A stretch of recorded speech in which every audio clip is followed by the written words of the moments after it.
side, the west side of the island. Right now that side's getting a big hit with the fog. And my family's over there, my kids over there, my wife is over there. And, I'm here working, so it feels good to provide the support and to also think of this whole island, because it's affecting this whole island. What we do is we drive around the community, basically supporting HPD and observing any type of unsafe acts or anything like that. We also drive around to kind of show the citizens, residents that we're here and in support of them. It's important that they know that we're here, so that way they don't feel alone. They see us driving around and they see soldiers driving around and they see, they don't really get that over here. This is a small isolated area, so when they see that, I believe in their heads, they know they're not forgotten or dismissed or anything like that. Another reason we're out here is to deter acts of crime, acts of hate, looting. A lot of the people, the evacuees that left their homes, they left it. They left everything. Everything's there, and a lot of people that think, that's up for grabs. It's not. So we gotta kind of show that that's what we're here for too. It's very meaningful, because this is something that we, as guardsmen, this is our priority mission: to take care of our home. I guess no words can really describe that. Very little change in the lower east rip zone of the Big Island today, as lava continues to flow from Fissure 8 through Kapoho and into the ocean. Fissure 6, meantime, is starting to weaken. Hawaii County today confirms 577 homes destroyed by lava and earthquakes, and 894 people officially registered for assistance with FEMA, or the Federal Emergency Management Agency. The Disaster Recovery Center is open daily at Kea'au High School. That's between 8 in the morning and 8 at night. U.S. Geological Survey reports Pele's hair and other volcanic gas fragments that can irritate your skin and eyes are still dusting the ground within a few hundred yards of Fissure 8 and could be carried as far away as Pahoa and Hawaiian Acres. Here's a live look at Halemaumau crater at the summit of Kilauea tonight. The camera filled with a plume of ash. And as explosions keep happening, scientists at Hawaii Volcano Observatory report the crater continues to widen as walls continue to collapse. Hawaii County is urging state lawmakers to hold a special legislative session. The county says it needs further emergency funding assistance due to the ongoing destruction being caused by the Leilani Estates eruption. Council members say more funding will be needed for road repairs, shelters, and a loss of taxable real property. Lava has now covered nearly 6,000 acres and destroyed hundreds of homes. Senate President Ron Kouchi says the legislature is ready to help, but concrete solutions to specific issues must be created before any special session could happen. Vacancies and resignations at Hawaii's public schools. The head of the teachers union says it all comes down to money. Our Ashley Nagaoka joins us with more. Ash? Thank you, Kiahi. DOE employment records show more than 400 teachers resigned and left Hawaii during the 2016-2017 school year.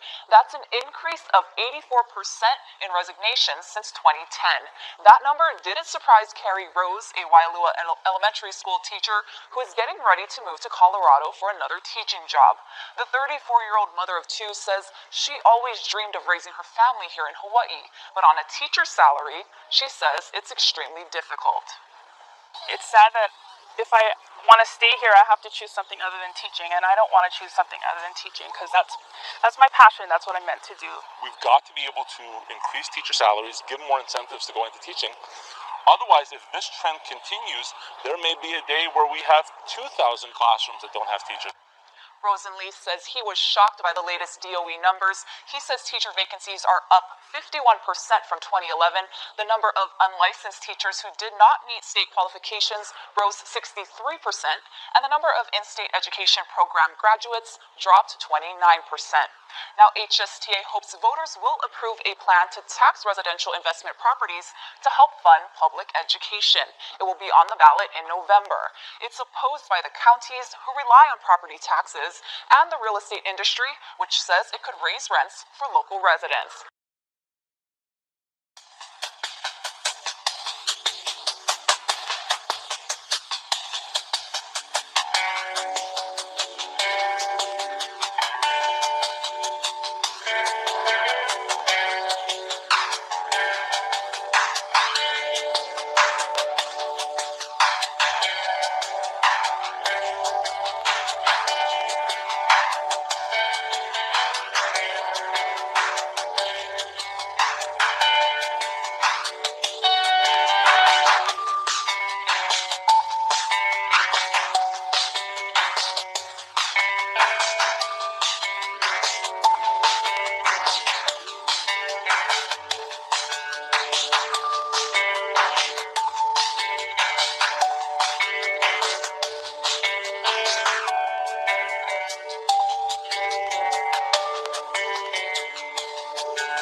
The main thing is to have any kind of eruption, we have to have a system that is pressurized at depth, and it's usually gas-saturated magma that is more buoyant than its surroundings, that's temporarily held in place in some type of subterranean storage area or magma chamber.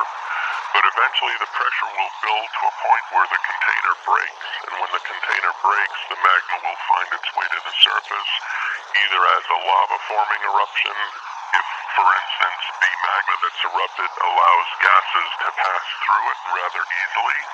Although as you increase the silica content of a magma, it becomes more viscous and it's much less passive to gas moving through it. In other words, and the only way to get the gas out of the magma is actually for it to explode. You mentioned magma, you mentioned silica there, and so my next question is, what is the composition of volcanic material? I know you have magma, and you also have ash, rocks, things like that. What are the composition of these materials?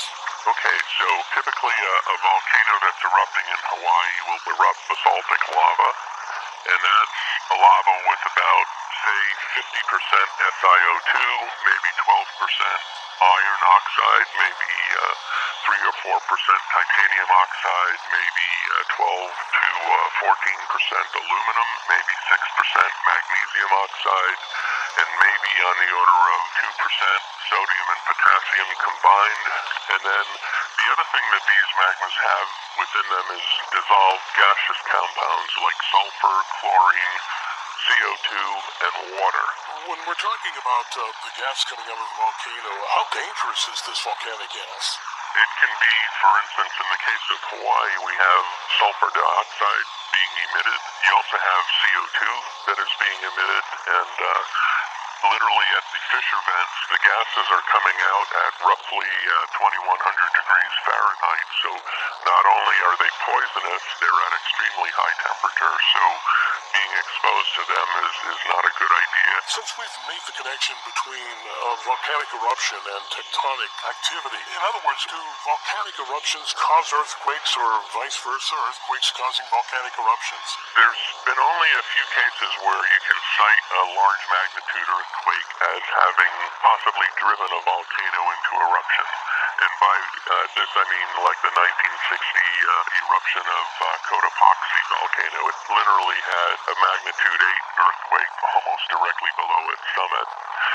However, one of the things that has to happen for a volcanic eruption to occur is whenever you break rocks in the subsurface to move magma, you're generating a lot of small earthquakes as the magma moves to the surface. And if you have sensitive seismometers distributed, say within a 15-mile radius of the volcano's summit, you'll record all those small magnitude earthquakes. They're usually smaller than magnitude 2. But they tell us something is happening at the subsurface beneath that volcano, and as such, an increase in the number of small magnitude earthquakes beneath the volcano is often a herald that a volcanic eruption, might be coming in the future.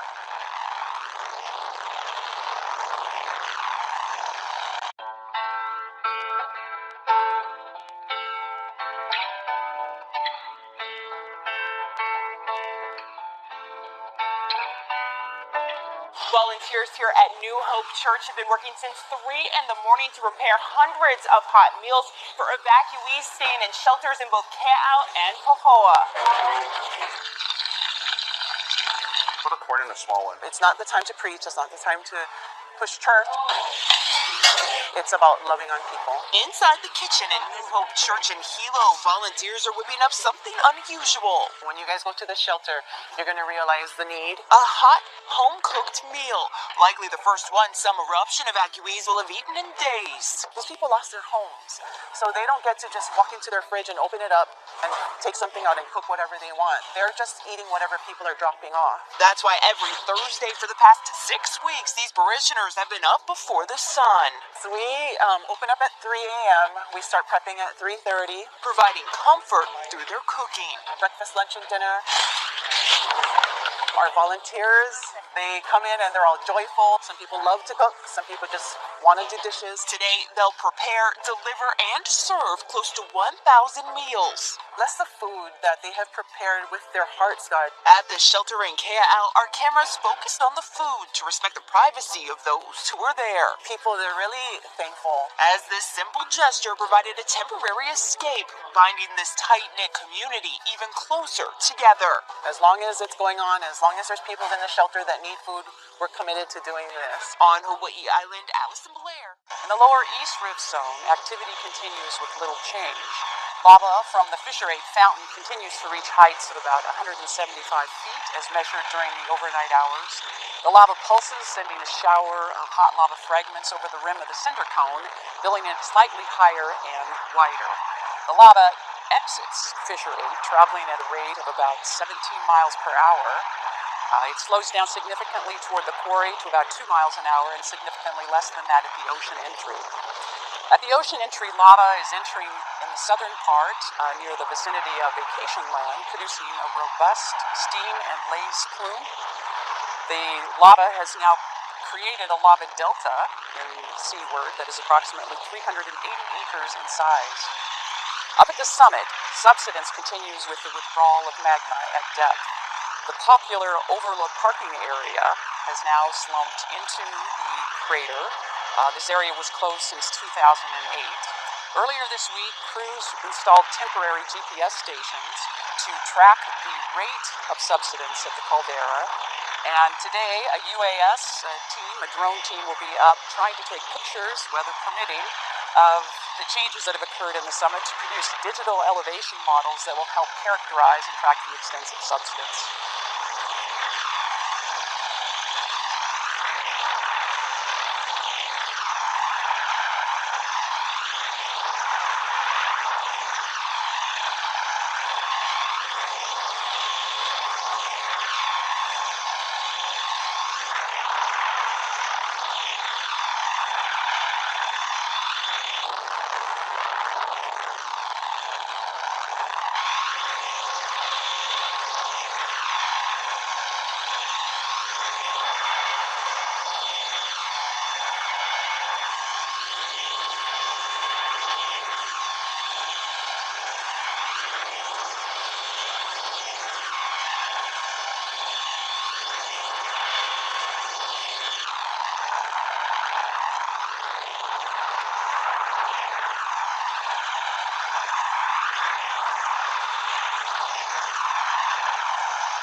Back to Puna now. Big Island Church is planning a new village of micro-homes for eruption evacuees. It could be ready by early August. Our Allison Blair is here with this story, all new at 6. Allison?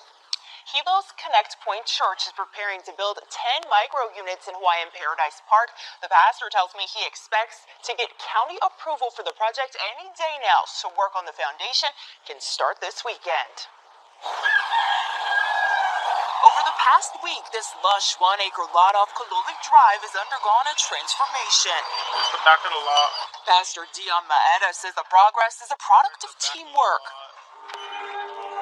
Earlier this month, several Hawaii Island churches put out a call to their congregations and in a single Sunday managed to raise enough money to purchase 10 of these 120-square-foot micro-homes.